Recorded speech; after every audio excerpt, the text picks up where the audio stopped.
Hello, good morning, and let me say something that might genuinely shock you. The decade between 65 and 75 is not the peaceful golden chapter that retirement brochures promised you. According to a landmark longitudinal study published by the National Institute on Aging, tracking over 14,000 Americans across 2 decades, this specific 10-year window is the single most biologically turbulent period of the entire human lifespan. More disruptive to your body than adolescence, more dangerous to your independence than your 80s, and more consequential for your quality of life than virtually any other decade you will ever live through. And the terrifying part, most people have absolutely no idea it's happening until it's already too late to reverse. I'm Dr. Daniel Hayes, and I've spent over 30 years working with patients in this exact age range, watching some of them thrive well into their 90s, sharp and strong and fully independent, while others declined rapidly within just a few years of retirement. And I can tell you with absolute certainty that the difference between those two groups almost never came down to genetics. It came down to what they knew and what they did with that knowledge.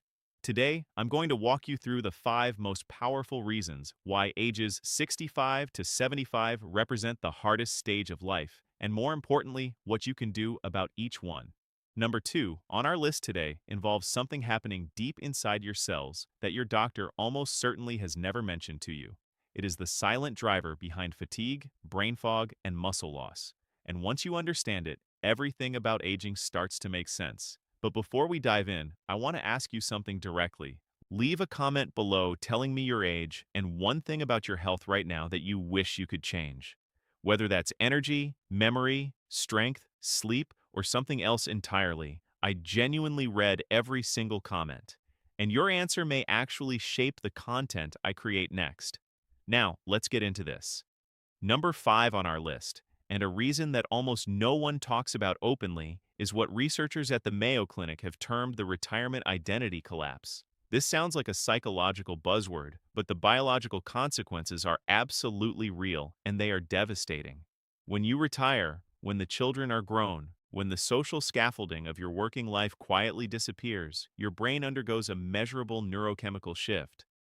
A study published in the Journal of Aging and Health following over 5,500 men and women between the ages of 65 and 73 found that within just 2 years of retirement, participants showed a 40% increase in depressive symptoms and a 25% decline in cognitive performance on standardized memory assessments, 25% in 2 years. Now, here is why this is so specific to the 65 to 75 window. Think of your brain like a muscle. Throughout your working life, your brain was being exercised constantly: deadlines, social negotiations, problem solving, navigating complex relationships and responsibilities. It was under beneficial stress every single day. Then suddenly that stress disappears almost overnight. And just like a muscle that stops being challenged, the brain begins to atrophy. What neuroscientists call synaptic pruning accelerates rapidly. Your brain literally begins eliminating neural connections it decides are no longer necessary. The biological term is use-dependent plasticity, which simply means your brain is shaped by how much you use it. Stop using it at the same level, and it changes its structure accordingly. I had a patient named Walter, 68 years old, from Columbus, Ohio. He was an engineering manager for 35 years. Sharp, disciplined, meticulous. He retired at 65, and within 18 months, his wife called my office nearly in tears because the man she described sounded like a different person, entirely forgetful, disengaged, sleeping 12 hours a day, and seemingly uninterested in almost everything. Walter hadn't developed dementia. Walter had experienced a classic retirement identity collapse, compounded by the sudden withdrawal of cognitive stimulation. We put Walter on a structured program of purposeful learning, volunteer mentorship, and social accountability, and within 8 months, his cognitive scores had improved by nearly 30%, and his wife told me she finally had her husband back. The practical takeaway here is non-negotiable. You must replace the cognitive and social structure of working life with something intentional and challenging before you retire, not after you start declining. Take on a new skill that genuinely frustrates you at first. Language learning, musical instruments, complex strategy games. Join groups that require you to show up, engage, and be accountable to others. Volunteer in a capacity that uses the expertise you spent decades building. And pair all of this with daily physical movement, because research from Stanford University confirms that aerobic exercise directly increases the production of BDNF, brain-derived neurotrophic factor, which is essentially your brain's own fertilizer. You cannot address reason number 5 without movement, and we will come back to that connection several more times today. Number 4 on our list is one that I watch destroy quality of life faster than almost anything else I see in my practice, and it is the collapse of what scientists call anabolic sensitivity. Let me explain what that means in plain language because this concept is absolutely critical. Throughout your 30s, 40s, and even your 50s, when you ate protein, your muscles responded by rebuilding and growing. That process is called muscle protein synthesis, and it is the biological engine behind staying strong, staying upright, staying independent. But here is what happens between the ages of 65 and 75 that your doctor has almost certainly never explained to you. Your muscles develop what researchers call anabolic resistance. They essentially stop listening as efficiently to the signals that tell them to rebuild. A study from the University of Texas Medical Branch found that adults over 70 require up to 50% more dietary protein per meal to stimulate the same muscle-building response as a 30-year-old eating the same meal. 50% more. And yet, the standard dietary advice handed to seniors is still based on guidelines written for younger populations. Think of anabolic resistance like a stubborn old radio. When you were younger, the signal came in clearly with minimal effort. After 65, the signal is still being broadcast, but the receiver gets harder and harder to tune. You have to work harder, eat more protein, eat it more strategically, and combine it with the right physical stimulus just to get the same result you used to get automatically. Here is why this matters so catastrophically in the 65 to 75 window specifically. After age 70, the average adult who does nothing to counteract this process will lose somewhere between 1 and 2% of their muscle mass per year. That sounds small until you do the math. By age 75, if you started at 65 doing nothing, you may have lost 10 to 15% of your functional muscle. That is the difference between living independently and needing assistance with basic activities. It is the difference between being able to get up off the floor after a fall and being unable to. The medical term for severe muscle loss is sarcopenia, and a landmark review in the journal Nutrients found that it affects up to 29% of community-dwelling adults over 70 and is directly associated with a nearly threefold increase in fall risk. My patient Margaret, 71, from Savannah, Georgia, came to me after her third fall in 2 years. She had been eating what she thought was a healthy diet, but when we analyzed her protein intake, she was consuming about 45 grams of protein per day, roughly half of what research now suggests is optimal for someone her age and activity level. We restructured her nutrition to include at least 30 to 35 grams of high-quality protein per meal timed strategically after resistance exercise and added leucine-rich sources like eggs, fish, and Greek yogurt specifically because leucine is the amino acid that acts as the direct trigger for muscle protein synthesis.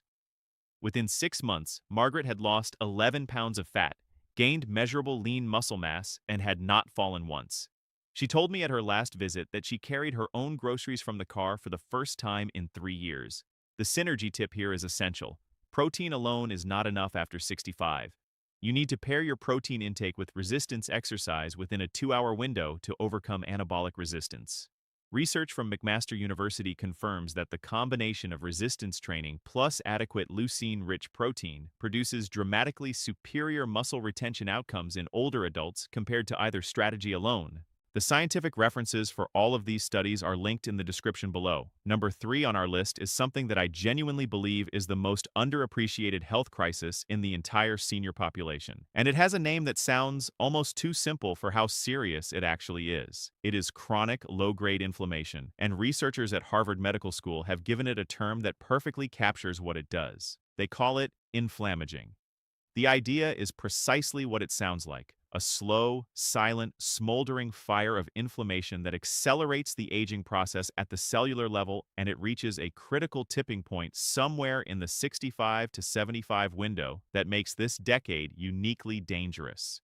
Here is what is actually happening inside your body. Your immune system, which was brilliantly designed to fire up when you are fighting an infection and then calm back down, begins to lose its off switch as you age. Inflammatory signals called cytokines. Think of them as alarm bells. Your immune system rings when it senses a threat begin to fire at low levels almost continuously. A study published in Nature Medicine tracking inflammatory biomarkers in over 44,000 participants across multiple decades found that chronic elevation of a key inflammatory marker called interleukin-6 was associated with a 63% higher risk of cardiovascular disease, a 42% higher risk of cognitive decline, and a 38% acceleration in overall biological aging. This is not background noise. This is the engine driving virtually every major disease of aging: Alzheimer's, heart disease, type 2 diabetes, osteoporosis, and cancer. And this is where the 65 to 75 window becomes particularly treacherous. Before 65, many people have enough metabolic reserve and cellular repair capacity to buffer the damage from inflammaging. After 75, the damage has often already accumulated to the point where management becomes the realistic goal rather than reversal. But between 65 and 75, you are in the window where intervention is most powerful and most capable of producing genuine biological reversal. This is the window where you can actually move the needle. The anti-inflammatory dietary pattern most robustly supported by research is built around omega-3 fatty acids, polyphenol-rich foods, and the deliberate reduction of ultra-processed foods. Research from the University of California, San Diego found that seniors who adopted a Mediterranean-style eating pattern showed measurable reductions in interleukin-6 levels within just 12 weeks, along with improvements in cognitive test scores and subjective energy levels. Fatty fish like salmon and mackerel, extra virgin olive oil, berries, leafy greens, walnuts, and turmeric. These are not wellness trends. They are molecularly active interventions with documented anti-inflammatory mechanisms. The synergy tip for fighting inflammaging is this: pair your anti-inflammatory diet with consistent moderate-intensity aerobic exercise and prioritize sleep. Research from the University of Birmingham found that regular moderate exercise directly suppresses the overactive cytokine production that drives inflammaging, acting almost like a volume dial that turns down the alarm bells. And sleep is when your glymphatic system, your brain's own waste removal drainage network, runs its nightly cleaning cycle. Interrupting that cycle, as chronic poor sleep does, allows inflammatory debris to accumulate in brain tissue and is now considered one of the strongest modifiable risk factors for Alzheimer's disease. Now right here, I want to pause for a moment and ask something of you. If this information is genuinely changing the way you think about your health right now, please hit that subscribe button and give this video a like. I upload new content every single week specifically designed for people in the 60 to 80 age range, evidence-based and practical, because you deserve information that actually treats you as the intelligent adult you are. Hit subscribe so you never miss it. Now, let's continue. Number 2 on our list is the one I promised you early in this video: the silent crisis happening inside your cells that almost no physician ever discusses with their aging patients. And it may be the single most important concept in all of biology when it comes to understanding why the 65 to 75 window is so uniquely difficult. It is the collapse of mitochondrial function. Your mitochondria are the energy-generating organelles inside virtually every cell in your body. Think of them like tiny power plants. They take in oxygen and nutrients and convert them into the cellular fuel that powers every single biological process you have, from contracting a muscle to firing a neuron to repairing damaged DNA. A young, healthy person has dense, efficient, well-worked mitochondria that produce energy abundantly and clean up their own waste products through a process called MPG, essentially cellular housekeeping. But between the ages of 65 and 75, mitochondrial function typically undergoes what researchers at the Buck Institute for Research on Aging describe as a functional cliff, a period of accelerated decline that is qualitatively different from the gradual decline of earlier decades. A study published in Cell Metabolism found that adults between 65 and 75 showed up to a 35% reduction in mitochondrial oxidative capacity, meaning their cellular power plants were running at roughly 65% of optimal efficiency. And here is the cascade that this creates. When mitochondria produce energy inefficiently, they also produce more toxic byproducts called reactive oxygen species. Think of these as the exhaust fumes from a poorly tuned engine. Those reactive oxygen species damage DNA, accelerate cellular aging, fuel the inflammaging process we discussed, and impair the brain's ability to form and consolidate memories. The fatigue that so many people in their late 60s describe, that deep cellular tiredness that no amount of sleep seems to fix, is very often mitochondrial dysfunction expressing itself. This is precisely why this decade matters so much. Mitochondria retain extraordinary plasticity. their ability to respond and adapt throughout the 65 to 75 window. But after 80, that plasticity diminishes significantly, and the window for meaningful mitochondrial restoration becomes much narrower. You have a genuine biological opportunity right now that you will not have indefinitely. The most powerfully evidence-based strategy for mitochondrial restoration in older adults combines three elements. First, high-intensity interval training, short bursts of intense effort followed by recovery periods. A landmark study from the Mayo Clinic found that HIIT produced a 49% increase in mitochondrial capacity in adults over 65, dramatically outperforming continuous moderate exercise. Second, time-restricted eating, confining your eating to an 8 to 10-hour window each day, has been shown by researchers at the Salk-Q Institute to activate autophagy, the cellular cleaning process that removes damaged mitochondrial components and allows fresh, efficient ones to grow in their place. Third, specific micronutrients serve as essential coactors for mitochondrial function. Coenzyme Q10, magnesium, B vitamins, and the increasingly researched compound NMN, which supports production of NAD, plus the master molecule that mitochondria require to generate energy efficiently. I want to tell you about a patient named Robert, 69, from Portland, Oregon.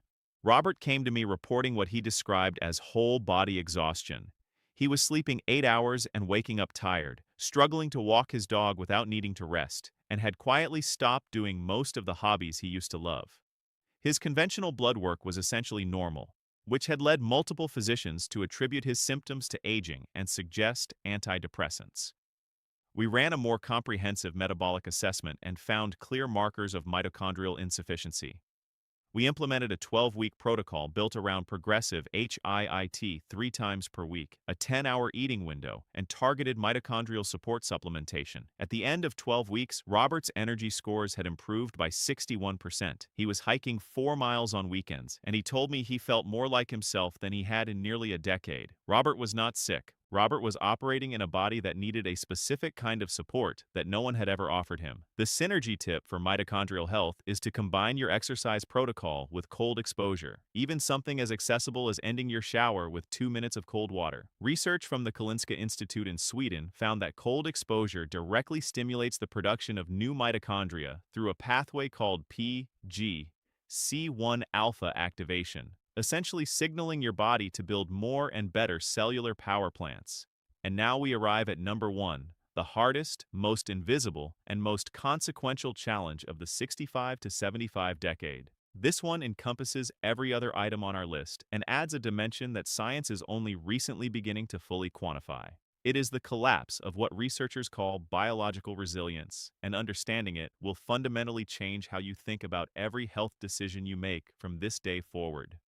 Biological resilience is your body's capacity to recover from stress. Not emotional stress, though that matters too, but physiological stress of every kind. Illness, injury, disrupted sleep, nutritional gaps, the ordinary physical demands of living. When you were 35, if you got sick, you bounced back in 3 days. If you pulled a muscle, it healed in 2 weeks. If you had a terrible week of poor sleep, one good night restored you substantially. Your body was a system with enormous reserve capacity. It could absorb significant disruption and spring back to baseline almost automatically between 65 and 75. That reserve capacity undergoes its most precipitous documented decline. A comprehensive analysis published in the journal Aging Cell, drawing data from the English Longitudinal Study of Aging with over 10,000 participants, found that adults in the 65 to 75 age window showed a 47% reduction in measured resilience biomarkers compared to adults in their early 60s.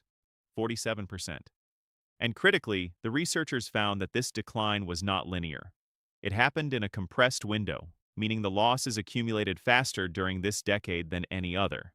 Think of biological resilience like the suspension system on a car. When it is working well, you can hit potholes and bumps, and the car absorbs them smoothly. When the suspension begins to fail, every bump becomes a jarring, damaging event. For aging adults with diminished biological resilience, what would once have been a minor health disruption, a urinary tract infection, a week of reduced appetite after a stressful event, a brief illness requiring bed rest, can cascade into a serious and lasting functional decline. Physicians call this decompensation, and it is responsible for an enormous proportion of the accelerated aging that people observe in their late 60s and 70s.